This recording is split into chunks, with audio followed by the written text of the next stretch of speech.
नमस्कार दोस्तों, स्वागत है आप सभी का एक बार फिर से हमारे चैनल धर्म यात्रा पर। आप सभी लोग जानते हैं कि 15 अप्रैल 2024 को चैत्र नवरात्रि सोमवार सप्तमी तिथि आने वाली है। दोस्तों, इसी दिन किया जाने वाला पंडित जी द्वारा बताया गया एक लाल फूल और एक सफेद फूल वाला उपाय आप लोगों को जरूर करना चाहिए, क्योंकि दोस्तों ये एक ऐसा उपाय है जो कि इस उपाय को करने के बाद दोस्तों आपको पूरे साल कोई और उपाय को करने की जरूरत नहीं है, क्योंकि इस एक उपाय को करने के बाद आपके घर में इतना धन आएगा कि आप सोच भी नहीं सकते। पर उपाय को आपको मन से करना पड़ेगा, या आपकी कोई अगर मनोकामना भी है धन से जुड़ी हुई, लक्ष्मी प्राप्ति से जुड़ी हुई, तो भी आप लोग यह उपाय एक बार इस एक लाल फूल और एक सफेद फूल वाला उपाय को जरूर करके देखें, क्योंकि यह उपाय सिर्फ इसी एक विशेष दिन पर किया जाना है, इसके अलावा और कभी नहीं किया जाना है। धन प्राप्ति के लिए सबसे बड़ा और सबसे नया यह उपाय पंडित जी ने अपनी अभी की सीहोर की कथा में ही बताया है। मैं जिस उपाय को आज हम आपको बहुत अच्छे से समझाने वाले हैं, इस वीडियो को देखने के बाद इस उपाय को समझने के लिए आपको कोई और वीडियो को देखने की जरूरत नहीं पड़ेगी। तो चलिए दोस्तों, उपाय को शुरू करते हैं। देखिए, यह दिन इतना खास होता है, इतना महत्वपूर्ण होता है, और बहुत सारे लोगों ने इस उपाय को किया भी है और उनको इस उपाय को करने का फल भी जरूर मिला है। अगर आप लोग भी इस उपाय को चैत्र नवरात्रि सप्तमी के दिन करना चाहते हैं, तो आप इस उपाय को पहले अच्छे से समझ लेना, सुन लेना, उसके बाद करना। आपको इस उपाय का फल जरूर मिलेगा, और इस उपाय को करने से आपके घर में चाहे किसी भी प्रकार की दुख और समस्या क्यों ना चल रही हो, आपको उसका कारण भी नहीं पता है कि भाई ये समस्या किस कारण से चल रही है। उसका कुछ भी कारण हो सकता है, जैसे पितृदोष हो सकता है, या किसी भी तरह का मंगल दोष भी हो सकता है, और भी बहुत तरह के दोष होते हैं, कुछ भी हो सकता है। पर आपको इस उपाय को करने के लिए अपने दोष को पता लगाने की भी जरूरत नहीं है। चैत्र नवरात्रि सप्तमी के दिन इस एक लाल फूल और एक सफेद फूल वाला उपाय को आप लोगों को कर लेना है। दोस्तों, अब हम समझते हैं इस वाले उपाय को हमें करना किस समय है। एक लाल फूल और एक सफेद फूल वाले उपाय को हमें चैत्र नवरात्रि सप्तमी के दिन करना किस समय। तो देखिए, इस उपाय को करने का जो समय है वो सुबह का समय है और शाम का समय भी है। अब देखिए, यहां पर हम मुख्य रूप से सुबह का समय नहीं बोलेंगे, क्योंकि देखिए सप्तमी प्रदोष व्रत है, और आप सभी लोग जानते हैं प्रदोष व्रत के दिन का, प्रदोष काल का मतलब शाम का जो समय होता है ना, इस दिन भगवान शिव जी का सबसे प्रिय दिन होता है। तो आप लोग इस एक लाल फूल एक सफेद फूल वाले उपाय को सुबह के समय भी कर सकते हो, और शाम के समय प्रदोष काल में भी कर सकते हो। सुबह के समय अगर कर रहे हो तो 10-11 बजे तक भी अगर उपाय करोगे तो भी आपको उपाय का फल मिलेगा। वहीं अगर शाम के समय कर रहे हो तो इस दिन जरूर शाम के समय का ध्यान रखना कि शाम के 6 बजे से लेकर 7 बजे के बीच में अगर आप इस उपाय को कर सकते हो तो बिल्कुल कर लेना, पूरी कोशिश करना। पर यह बात आपको समझ आ गई कि आप इस उपाय को सुबह और शाम दोनों समय कर सकते हो। मतलब करना आपको एक ही समय है, घर में से किसी एक ही बड़े व्यक्ति को करना है, पर एक ही बार इस उपाय को करना है, दोनों समय नहीं करना है। आपको जो समय अच्छा लगे आप उस समय पर इस वाले उपाय को कर सकते हैं। अब सबसे महत्वपूर्ण बात आती है कि इस उपाय को हमें करना किस लिए है। जैसा कि हमने अभी आपसे बोला कि इस उपाय को करने के बाद आपके जीवन में बहुत सारी खुशियां आएंगी, आपकी मनोकामनाएं पूर्ण होंगी, आपकी धन की समस्या दूर होगी, आपकी पैसों की समस्या दूर होगी। अब देखिए, अगर आप लोग सोच रहे हो कि भाई हमें घर बनाना है पर घर बनाने के लिए पैसा नहीं है, हमें गाड़ी लेना है पर गाड़ी लेने के लिए पैसा नहीं है, हमें जमीन लेना है पर जमीन लेने के लिए पैसों की कमी पड़ रही है, अगर ऐसी ही दिक्कत परेशानी या किसी भी तरह की धन से जुड़ी हुई समस्या या पैसों से जुड़ी हुई समस्या अगर आपके जीवन में चल रही है, तो निश्चित ही ये सप्तमी प्रदोष व्रत आपके जीवन में बहुत सारे फल लाकर दे सकता है। इसीलिए अगर आपके घर में बहुत ज्यादा दिक्कत, समस्या, परेशानी चल रही है, धन से जुड़ी हुई, पैसों से जुड़ी हुई धन की बहुत ज्यादा कमी आ रही है, पैसों की बिल्कुल आवक नहीं हो रही है, तो भाई आप लोगों को इस वाले उपाय को जरूर करना चाहिए। घर में से किसी एक भी बड़े व्यक्ति को अब इस उपाय में करना क्या है वो सबसे पहले हम लोग जान लेते हैं। देखिए, उपाय की सामग्री हम लोग सबसे पहले जानते हैं कि इस उपाय में किस किस चीज की आवश्यकता पड़ेगी। तो देखिए, उपाय का नाम तो एक लाल फूल और एक सफेद फूल वाला उपाय है, पर इस उपाय में कुल मिलाकर 4 सामग्री हमें लगने वाली है, जो कि पंडित जी ने खुद सीहोर वाली कथा में बताया है। और जो हम आपको उपाय बताते हैं वो पंडित जी द्वारा बताए गए होते हैं, वही बताते हैं, अलग से कुछ भी नहीं बताते हैं। तो यहां पर हम लोग समझते हैं कि इस उपाय की सामग्री क्या है। तो देखो, उपाय की जो सामग्री है वो 4 सामग्री हैं, जिसमें से सबसे पहली सामग्री है एक बेलपत्र। एक बेलपत्र क्या होती है? बेलपत्र जो शिव की शिवलिंग पर चढ़ती है। दूसरी चीज है एक शमी पत्र। शमी पत्र वो जो शिवलिंग पर ही चढ़ता है। तीसरी चीज है दोस्तों एक लाल फूल, जो उपाय का नाम है। तो एक यहां पर आपको लाल फूल लेना है। अब ये लाल फूल कौन सा लोगे? देखो, शिवलिंग के ऊपर जो लाल फूल चढ़ता हो उनमें से कोई भी एक लाल फूल पसंद कर लेना, और वो कहीं से तोड़कर या कहीं से खरीद कर लेकर आना, और उस लाल फूल को उपाय में प्रयोग में लेना। उसके बाद में एक सफेद फूल का विशेष रूप से ध्यान रखना। जो सफेद फूल शिवलिंग पर चढ़ता हो सिर्फ वही सफेद फूल लेकर आना, इसके अलावा कुछ मत लेकर आना। तो एक एक मात्रा में ही आपको ये चारों सामग्री चाहिए। एक बेलपत्र, एक शमी पत्र, एक लाल फूल और एक सफेद फूल। ये चारों सामग्री आप लोग तैयार करके रख लेना। सप्तमी के दिन प्रदोष काल में या सुबह के समय जब भी आप इस उपाय को कर रहे हैं, जैसे ही आपके उपाय की सामग्री तैयार हो जाती है, तो क्या हम सीधा उपाय को करने के लिए इन चारों सामग्री को लेकर मतलब उपाय करने के लिए जा सकते हैं? नहीं तो यहां पर आपको इस बात का ध्यान रखना है कि हम भगवान शिव जी को प्रसन्न करने के लिए तो जा रहे हैं, हम अपनी मनोकामना को पूर्ण करवाने के लिए तो जा रहे हैं, पर हमें यह दर्शा बिल्कुल भी नहीं है कि हम सिर्फ अपने फायदे के लिए भगवान शिव जी के मंदिर में आए हैं।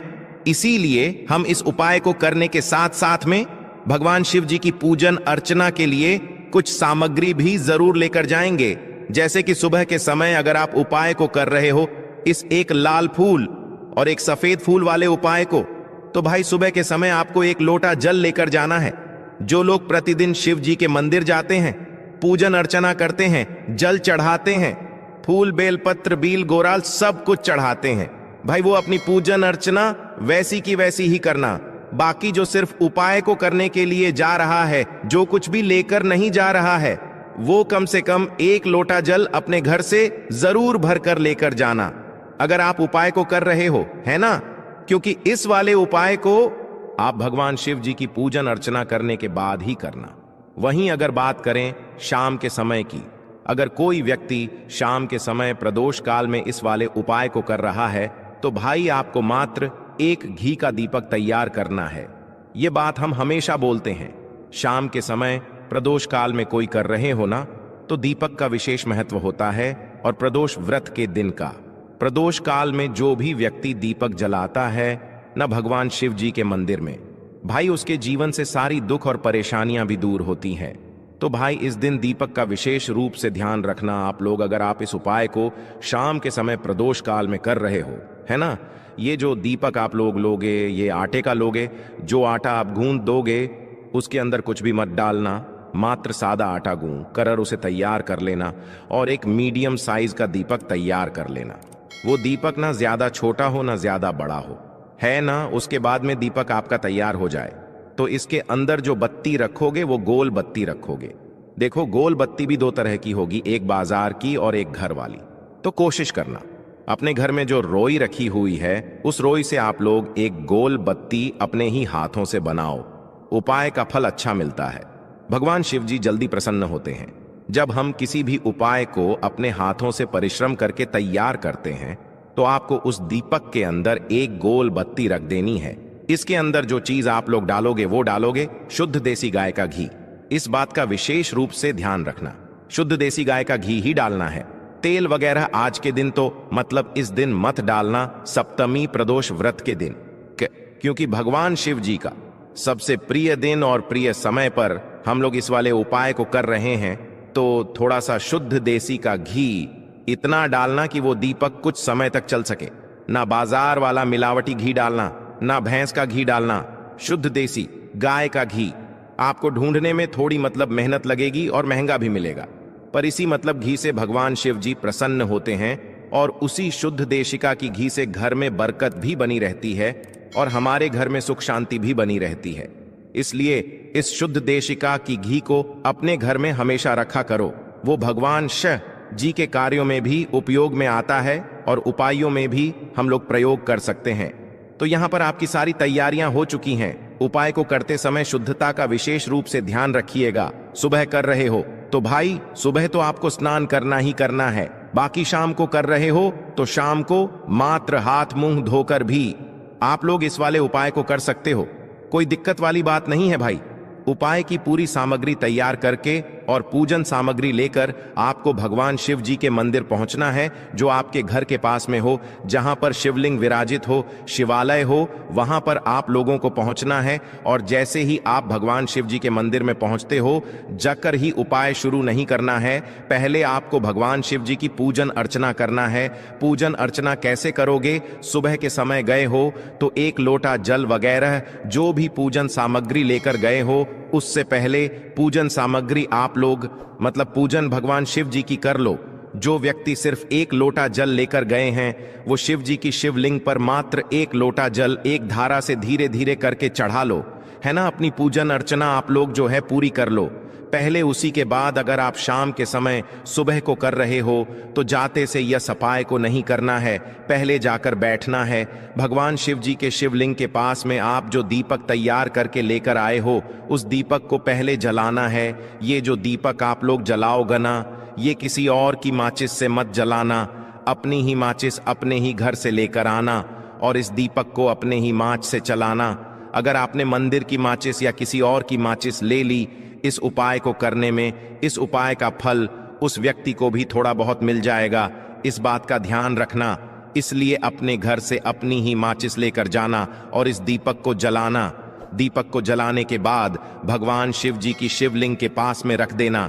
शिवलिंग के इतना पास में मत रखना कि भगवान शिव जी को आंच लगे, थोड़ी सी दूरी बनाकर ही जो है इस दीपक को शिवलिंग के पास में आप लोग रख दीजिएगा, है ना।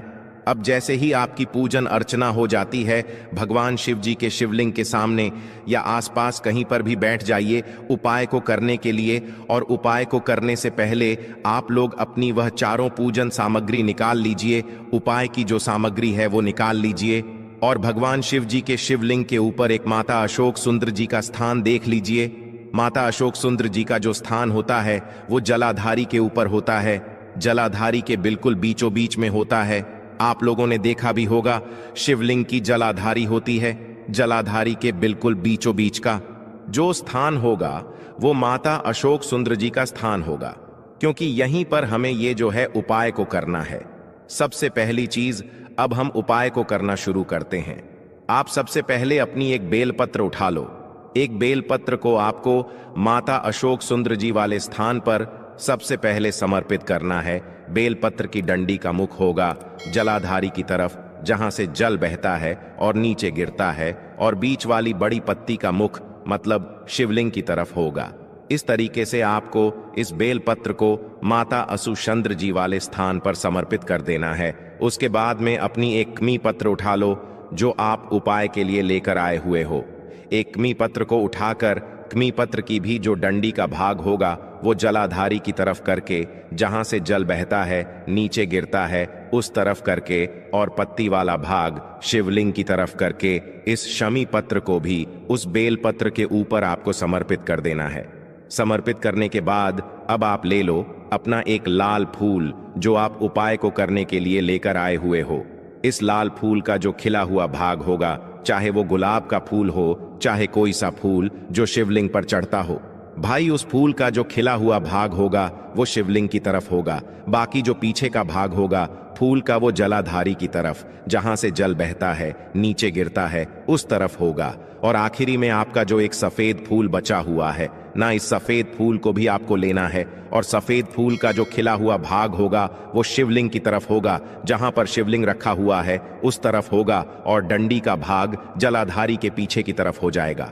मतलब जो जहां से जल बहता है और नीचे गिरता है, जब आप लोग एक बेलपत्र, एक शमी पत्र और एक लाल फूल, एक सफेद फूल चढ़ा रहे हो, तो उस समय आप लोगों को कांता भगवान या कांता चक्र का नाम लेते हुए ही जो है इस उपाय को करना है, और भगवान शिव जी और नारायण जी का स्मरण करते हुए ही जो है इस उपाय को आपको करना है। तो जब भी आप एक बेलपत्र, एक शमी पत्र, एक लाल फूल और एक सफेद फूल चढ़ा रहे हो, तो या तो आप कांता चक्र का नाम ले लेना या कांता भगवान का नाम लेते हुए जो है इन सभी सामग्रियों को माता सुषण जी वाले स्थान पर आप लोग समर्पित करते जाना, और शिव और नारायण जी का नाम भी साथ साथ में लेते जाना। और जैसे ही आप लोग ये उपाय पूरा कर लेते हो, चारों सामग्रियां समर्पित कर देते हो, उसके बाद में भगवान से वहीं के वहीं बैठे बैठे हाथ जोड़ के प्रार्थना करना, आपकी जो मनोकामना हो, धन से जुड़ी हुई, पैसों से जुड़ी हुई, घर में माता लक्ष्मी जी की कमी हो रही है, जो भी दुख और समस्या परेशानी चल रही हो, आपको अपनी वह दुख और परेशानी जो है भगवान शिव जी से उपाय को पूरा करने के बाद वहीं पर पास में बैठकर बोल देना है, हाथ जोड़ के आंखें बंद करके। उसके बाद में 2 मिनट भगवान के नाम का जाप करना है, और उपाय जैसे ही पूरा हो जाता है, भगवान से आशीर्वाद लेकर, भगवान को धोख देकर, भगवान से प्रार्थना करके आप अपने घर पर वापस आ सकते हैं। यहां पर आपका यह वाला उपाय पूर्ण हो जाता है।